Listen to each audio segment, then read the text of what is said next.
ভাই আর পরির বোন। এই এটা না আমার বড় ভাইয়ের আগে আমি কিভাবে বিয়ে করি? বড় ভাই বিয়ে করে পাঁচটি করে পাবি এই পক্ষটা হ্যাঁ বড় ভাই বিয়ে না করা পর্যন্ত বিয়ে করব না।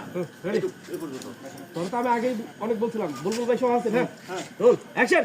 আসলে আসলে আমার বড় ভাইয়ের আগে আমি কিভাবে বিয়ে করি? এই তোর বড় ভাই তো বলছে বিয়ে করব না। আরে এখন কি এইখানে পাত্রী বাবু কোথায় সেটা বল এ তো। ভাই একটু কাছে না আগে বড় ভাই বিয়ে হবে তারপর তোর তো অনেক বুঝাইছি তখন তো তুই শুনলি না এখন আইছে এই শেষ মুহূর্তে আইছে এই কথা কেন বলছিস জানতাম না যে রেডি এটা কয় দিন মতো এটা করার পরে হ্যাঁ। আচ্ছা আচ্ছা আচ্ছা রোল সাইলেন্ট কর এখন। সবাই বলো একটু ধরলি। ওয়েট করতেছে আসসালামু আলাইকুম ভাইয়া। এই তো আলহামদুলিল্লাহ ভালো ভালো আছো? আগে বলছি হ্যাঁ আপনি তাহলে যাই তো এটা কাজে আছিলাম তুই তুমি তাহলে আগে কই না এই করুডিয়া ও যে বলতেছে না যে বড় ভাইয়ের আগে আমি বিয়ে করতে পারি না টাঙ্গাইল তখন আমরা ইয়ে ধরেন